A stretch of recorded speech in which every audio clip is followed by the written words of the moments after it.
আসসালামু আলাইকুম। কেমন আছেন আপনারা? নিশ্চয়ই ভালো। আবারও গ্লোবাল আপডেটস নিয়ে চলে আসলাম। বিগত সময়ে বিশ্ব রাজনীতি এখন ৩ টি অক্ষ ঘিরে ঘুরছে। চীনের উত্থান, রাশিয়ার কৌশলগত প্রত্যাবর্তন এবং যুক্তরাষ্ট্রের চাপ ও প্রতিক্রিয়া, যার প্রভাব পড়ছে এশিয়া থেকে মধ্যপ্রাচ্য ও ল্যাটিন আমেরিকা পর্যন্ত। তো আজকে যে বিষয়গুলো নিয়ে আলোচনা করব, প্রথমত চীন শক্তিশালী হচ্ছে দেশীয় WS-15 ইঞ্জিনে এবং স্টেল জেট উড়ছে আকাশে। তাইওয়ান ইস্যুতে যুক্তরাষ্ট্রের উপর নিষেধাজ্ঞা দিয়েছে এবং চীন তাইওয়ানের চারপাশে বড় ধরনের সামরিক মহড়া শুরু করেছে। তারা আকাশ, নৌ ও মিসাইল বাহিনী পাঠিয়েছে। প্রযুক্তি ও অস্ত্র বাণিজ্যে চীন প্রায় সব গুরুত্বপূর্ণ প্রযুক্তিতে শীর্ষে আছে। যুক্তরাজ্য ৪০ বছরের সর্বোচ্চ অস্ত্র রপ্তানি রেকর্ড করেছে। এছাড়া তাইওয়ান সংকট ঘিরে চীনের পাশে থাকার ঘোষণা দিয়েছে রাশিয়া।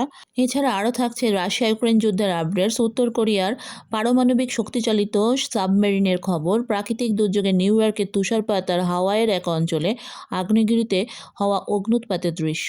আর আরেকটি বিশেষ খবর, ইরান মহাকাশে সফলভাবে ৩টি উপগ্রহ পাঠিয়েছে।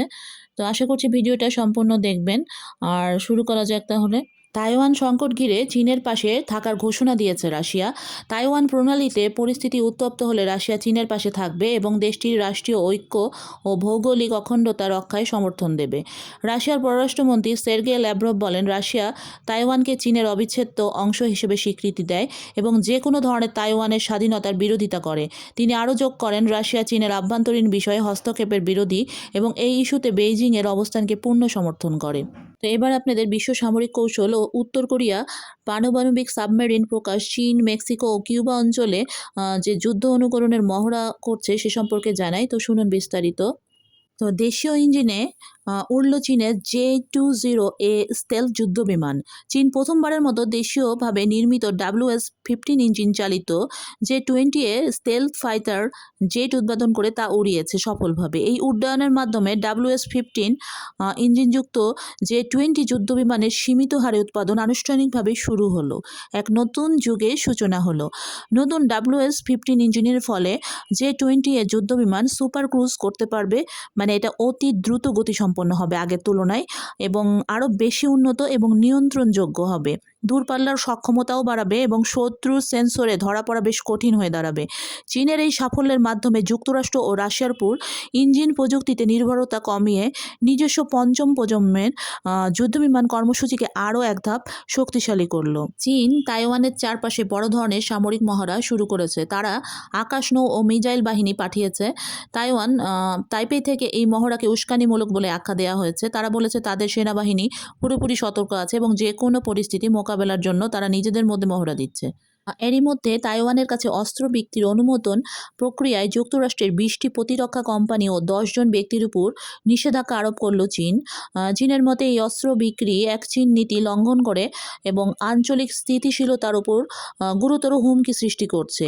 চীনের পররাষ্ট্র মন্ত্রণালয় জানায়, নিষেধাজ্ঞার আওতায় পড়া প্রতিষ্ঠানগুলোর মধ্যে রয়েছে বোয়িংয়ের সেন্ট লুইস শাখা, নর্থরুপ গ্রুম্যান এবং অ্যান্ডুরিল ইন্ডাস্ট্রিজের শীর্ষ কর্মকর্তারা।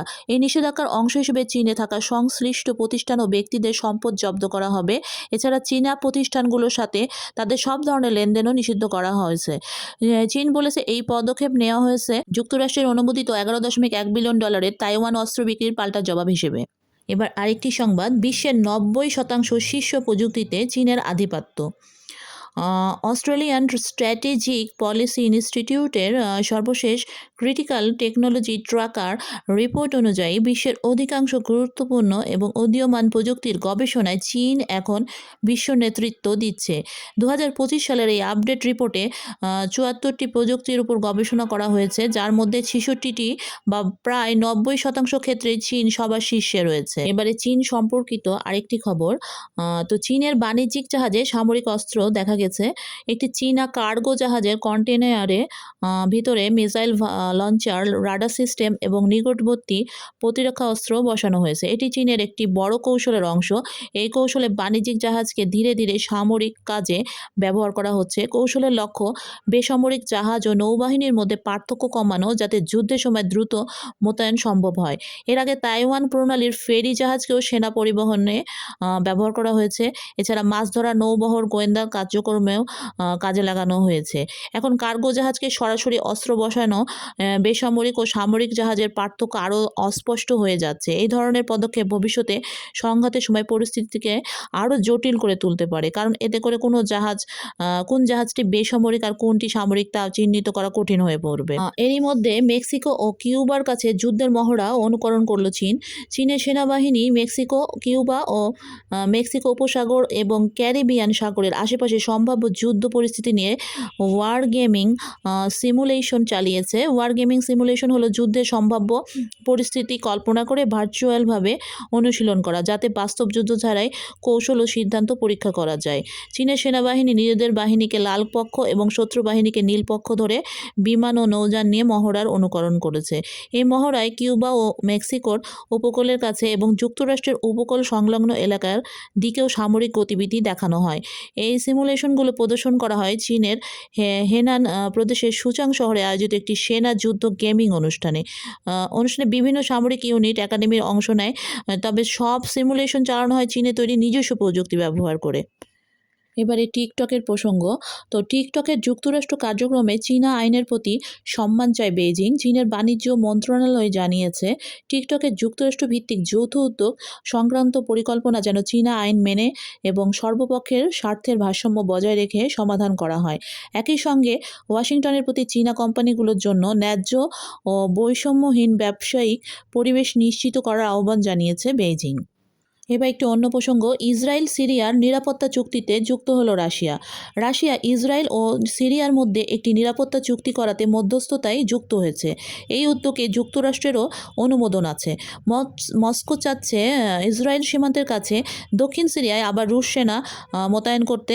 ইসরায়েলের এই প্রস্তাবকে ইতিবাচকভাবে দেখছে, কারণ তারা সেখানে তুরস্কের প্রভাব বাড়ার চেয়ে রুশ উপস্থিতিকেই বেশি গ্রহণযোগ্য মনে করছে। যদিও কিছু মতপার্থক্য রয়ে গেছে, তবে কর্মকর্তারা বলেন রাশিয়ার মধ্যস্থতায় সাম্প্রতিক সময়ে কিছু অগ্রগতি হয়েছে। ওয়াশিংটনও বিষয়টি মেনে নিয়েছে। এবারে ভারতের খবর। ভারতের বড় শিল্পগোষ্ঠী রিলায়েন্স কোম্পানি এখনও রাশিয়া থেকে তেল আমদানি করছে। এই তেল সরবরাহ করছে রুশ কোম্পানি রোসনেফট। এর আগে যুক্তরাষ্ট্র রোসনেফটের ওপর নিষেধাজ্ঞা দেয়, তবে ওয়াশিংটন থেকে 1 মাসের বিশেষ ছাড় পাওয়ায় রিলায়েন্স তেল নিতে পারছে। এই ছাড়ের ফলে আপাতত রিলায়েন্সের রাশিয়ার তেল আমদানিতে কোনো বাধা নেই। এবার রাশিয়া ইউক্রেন বিষয়ে, এ বিষয়ে একটি নথি পাওয়া যায় যে ইউক্রেন ন্যাটো ইস্যুতে বুশকে আগেই সতর্ক করেছিলেন পুতিন। সদ্য গোপনীয়তা মুক্ত মার্কিন জাতীয় নিরাপত্তা সংস্থা এর নথিতে রাশিয়ার প্রেসিডেন্ট ভ্লাদিমির পুতিন ও তৎকালীন মার্কিন প্রেসিডেন্ট জর্জ ডব্লিউ বুশের মধ্যে সরাসরি কথোপকথনের তথ্য প্রকাশ পেয়েছে। নথি অনুযায়ী 2000-এর দশকের শুরুতে পুতিন বুশকে সতর্ক করে বলেন, ইউক্রেনকে ন্যাটোর সদস্য করার দিকে অগ্রসর হলে তা রাশিয়া ও পশ্চিমা বিশ্বের মধ্যে দীর্ঘমেয়াদী সংঘাত সৃষ্টি করবে। এর জবাবে প্রেসিডেন্ট জর্জ বুশ সংক্ষিপ্তভাবে প্রশ্ন করেন, কেন? এই কথোপকথন থেকে বোঝা যায় ইউক্রেন ও ন্যাটো ইস্যুতে বর্তমান উত্তেজনার শিকড় বহু আগে থেকে তৈরি হয়েছিল এবং সে সময় রাশিয়া সম্ভাব্য সংঘাতের বিষয়ে সতর্ক করে সংকেত দিয়েছিল। এরই মধ্যে ফরাসি প্রেসিডেন্টকে নিয়ে ব্যঙ্গ করলেন টেলিগ্রামের প্রতিষ্ঠাতা ও প্রধান নির্বাহী কর্মকর্তা পাভেল দুরভ। তার স্পার্ম ডোনেশন প্রকল্পের একটি লোগো প্রকাশ করেছেন। সেখানে বৃত্তের ভেতরে পিডি লেখা রয়েছে। লোগোটির প্রকাশের পর থেকে ফ্রান্সে বিষয়টা নিয়ে আলোচনা শুরু হয়। একজন ফরাসি মন্তব্যকারী উল্লেখ করেন, ফরাসি কথ্য ভাষায় পিডি শব্দটি সমকামী বোঝাতে অপমানসূচক গালি হিসেবে ব্যবহৃত হয়। এর জবাবে পাভেল দুরভ বলেন, তাহলে এটি হবে এমন একটি প্রকল্প যা সমকামী নয়, কিন্তু সমকামী বলে ভান করবে, ঠিক ফরাসি প্রেসিডেন্টের মতো, যা হবে তার উল্টো। অর্থাৎ তিনি ফরাসি প্রেসিডেন্টের দ্বিচারিতাকে ইঙ্গিত দিয়ে খোঁচা দিয়েছেন। এবারে যুক্তরাজ্যের খবর। যুক্তরাজ্য 40 বছরে সর্বোচ্চ অস্ত্র রপ্তানির রেকর্ড করেছে। 2025 সালে বিগত 40 বছরের মধ্যে সবচেয়ে বেশি অস্ত্র রপ্তানির রেকর্ড করে তারা। সরকারি হিসেব অনুযায়ী চলতি বছরে যুক্তরাজ্য মিত্র দেশগুলোর সাথে 20 বিলিয়ন পাউন্ডের বেশি মূল্যের প্রতিরক্ষা চুক্তি সম্পন্নও করেছে। এবারে ইরাকের প্রধানমন্ত্রী আল সুদানি সম্পর্কে তিনি বলেছেন, ইসরায়েলের সাথে সম্পর্ক স্বাভাবিকরণের সম্ভাবনা উড়িয়ে দিয়েছেন। তিনি আরও বলেন, দেশের অভিধানে এর কোনো স্থান নেই। এবারে উত্তর কোরিয়ার খবরে চলে যাই। উত্তর কোরিয়া তাদের প্রথম পারমাণবিক শক্তিচালিত সাবমেরিন প্রকাশ করেছে। দেশটির রাষ্ট্রীয় গণমাধ্যম জানায় বৃহস্পতিবার নেতা কিম জং উন ৮,৭০০ টন ওজনের একটি পারমাণবিক শক্তিচালিত কৌশলগত ক্ষেপণাস্ত্র বহনকারী সাবমেরিন পরিদর্শন করেন। এ সময় সাবমেরিনটির সম্পূর্ণ ছবি প্রথমবারের মতো প্রকাশ করা হয়। এবার আপনারা একটা ভিডিও দেখুন। যুক্তরাষ্ট্রের হাওয়াই অঙ্গরাজ্যের মাউন্ট কিলাউইয়া আগ্নেয়গিরিতে অগ্ন্যুৎপাত হয়েছে। দেখুন কেমন অবস্থা। এদিকে আরও প্রাকৃতিক দুর্যোগ হয়েছে। নিউ ইয়র্কে ভয়াবহ তুষারপাত আর তীব্র ঝড়ের কারণে বহু ফ্লাইট বাতিল হয়েছে। বিমানবন্দর ও সড়ক যোগাযোগও মারাত্মক বিঘ্ন ঘটেছে। যুক্তরাষ্ট্রের পূর্বাঞ্চলে জরুরি সতর্কতাও জারি হয়েছে। তো এই হলো আজকের খবর এবং সবশেষে এখন চলে যাই ইরানের প্রসঙ্গে।